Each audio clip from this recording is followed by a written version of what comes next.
Ayan, bago sa lahat, bati muna sa lahat ng mga Kalingap supporters or Kalingap basher, no? Alam natin na mainit-init na balita pa ito, no? Beyonce nagpatulpo, pinatulpo ang Kalingap or pinatulpo si Kuya Val.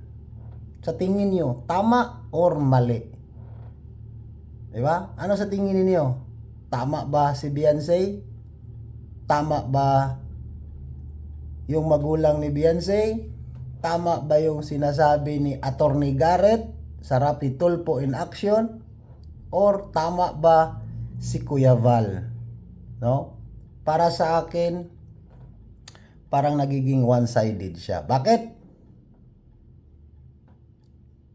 Magulang lang ni Beyonce at si Beyonce nandun sa Rapi Tulfo. Si Kuya Val, through messenger lang nakausap nila. Dapat, kung magpapatulpo, dapat face to face para marinig yung bawat kampo. Kampo ni Beyonce, sa side ni Beyonce, sa side ni Kuya Val, at nandun din mismo dapat si Kalingap Rab. Pati si Ate Edna, lahat, kumbaga, silang mga founder ng Kalingap, dapat nandoon sila. Hindi yung si Beyonce lang nandoon, tapos hindi naman alam ni Attorney Garrett kung ano yung punot dulo, kung paano nagsimula si Beyonce sa Kalingap, 'di ba? Dapat kasi diyan bawat salita, bawat mga binibitawang salita, both side nila is malinaw, 'di ba? Kasi nga issue yan eh. Nagiging issue na yan. Ngayon, no? Hamakin ninyo, nagiging ganyan. Maliit lang sana na problema. Pero tingnan nyo ngayon, humantong sa Tulfo in Action, no? Nagiging maliit na apoy, pero lumiyab ng lumiyab, hindi kinaya ng bumbero. Lumiyab. Bakit? Simple lang ang problema. Maliit lang sana, kaso may kaso eh. Pero bakit nagiging ganyan? Kasi nga walang pag-uusap, no? Dapat may pag-uusap sana. 'Di ba? Dapat merong settlement muna sila.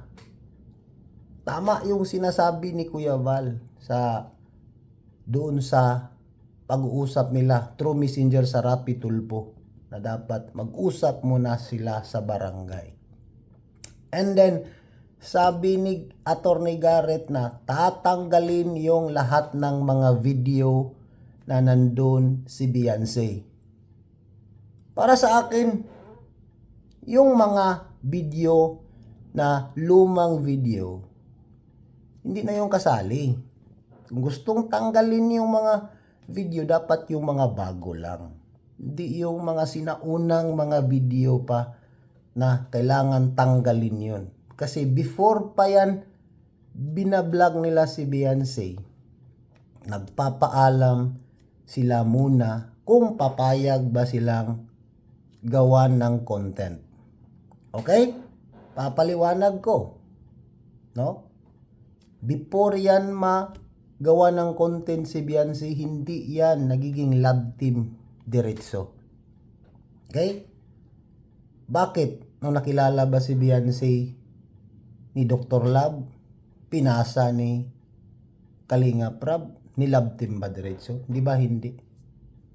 Tinulungan mo na. Kasi nga, nakita ni Rab na dapat tulungan. 'Di ba?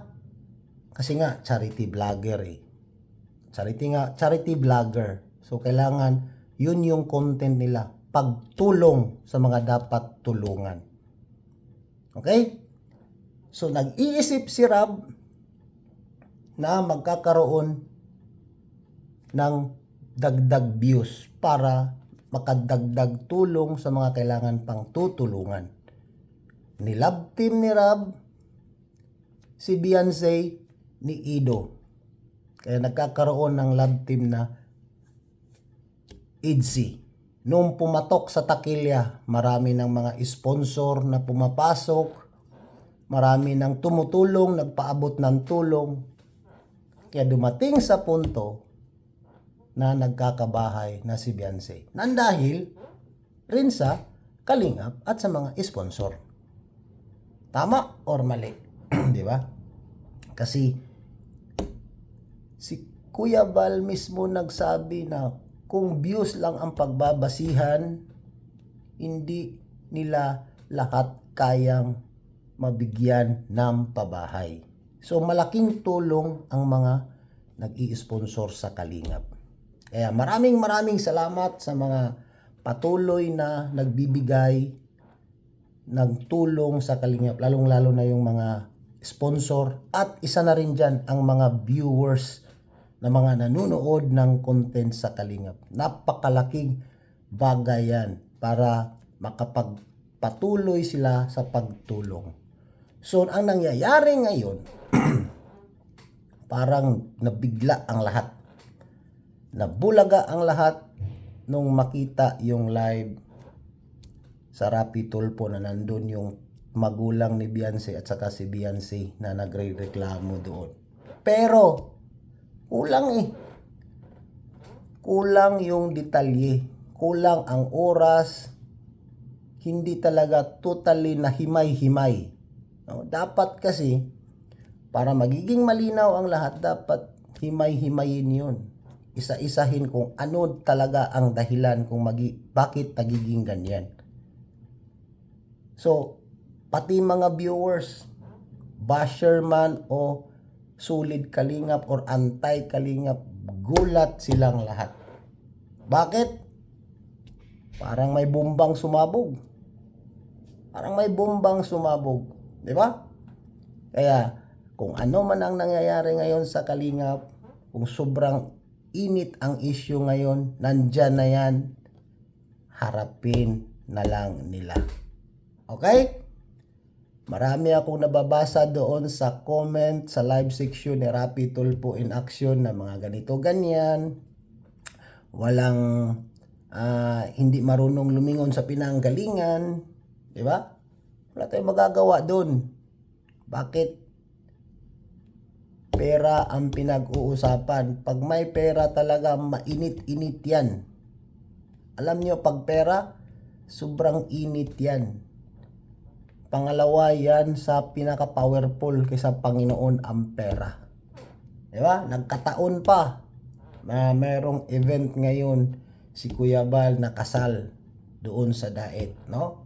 So, antabay kayo dyan sa mga susunod na mga mangyayari pa.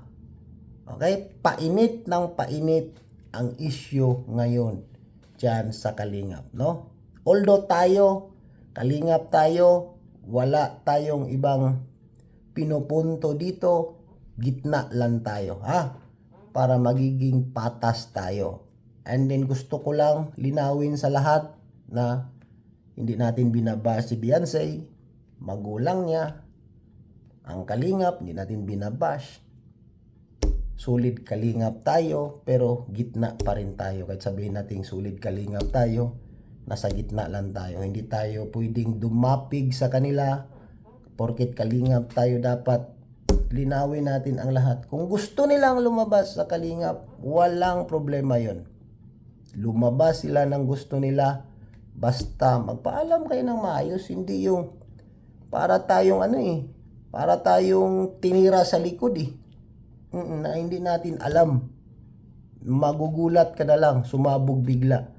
Nandun na pala sa Rapi Tulfo in Action yung pamilya ni Beyonce.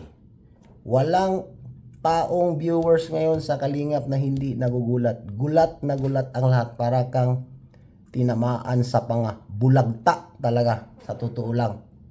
Gulat na gulat sila. Biglang humarap doon sa Rapi Tulfo in Action, no?